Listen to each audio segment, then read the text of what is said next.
27 questions in half an hour is basically all you have for BMAT section 2. But regardless, this is probably the section you're going to be the most comfortable with, because all it is basically another little GCSE paper. Section 2 tests your biology, your chemistry, your maths and your physics. All of those are up to your GCSE level, so you don't need to do any of those A levels to do well on this paper. So it's actually relatively simple. All you need to know on this are a few tips that we're going to go through in this video and talk a little bit about how I approached the section when I sat it about 5 years ago. If that sounds like a good idea to you, let's get straight into the video. Right, so I'm a fourth year medical student at Imperial College London, and I sat the BMAT, like I said, 5 years ago. And section 2 for me was probably the one I was most comfortable with, and the one I did least preparation for.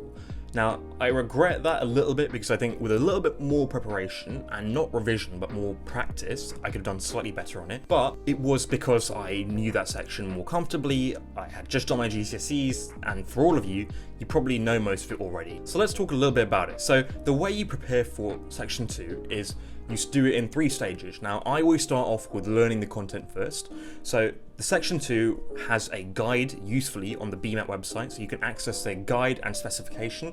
That's just great because it tells you literally everything that you need to know.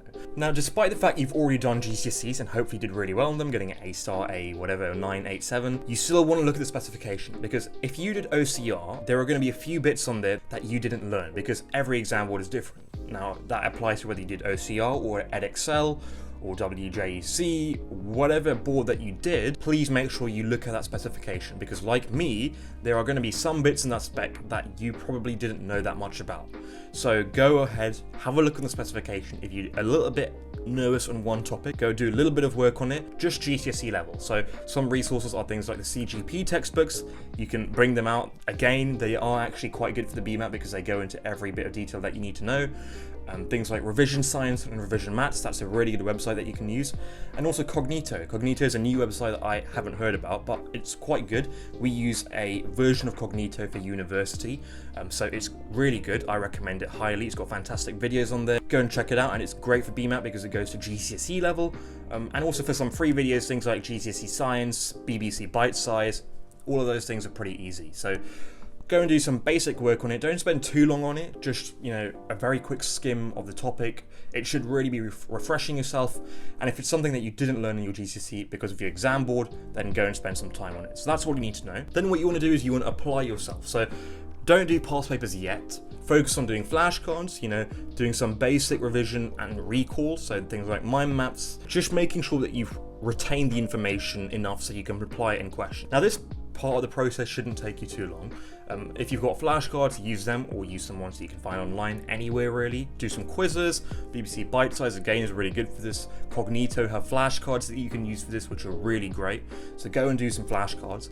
And then the main bulk of your revision should be testing. So get as many past paper GCSE questions, get as many sort of past paper BMAT questions, as many online questions as you can find, and just hammer through them. Literally all you need to do for this section is just go through past paper questions. The more you do, the better you'll do. It's as simple as that. Section 2 is really just another GCSE section. It's just another chance for you to show off your scientific knowledge, how well you do in your GCSEs, and it should be the most comfortable section that you have. On exam day, you want to approach this like you would approach any sort of paper, any exam that you do. Start on question 1, go through it really quickly. Give yourself half a minute for a question. That sounds really short, but what this will do is it'll give you enough time at the end to come back to those harder questions. And those harder questions, when you're doing them for the first time, leave them out and go on to the next question. The worst thing you can do is get hung up on a question, spend 5 minutes on it, and then realize you've got no time at all for the last 10 questions. So make sure that you always move on as soon as you come across a hard question.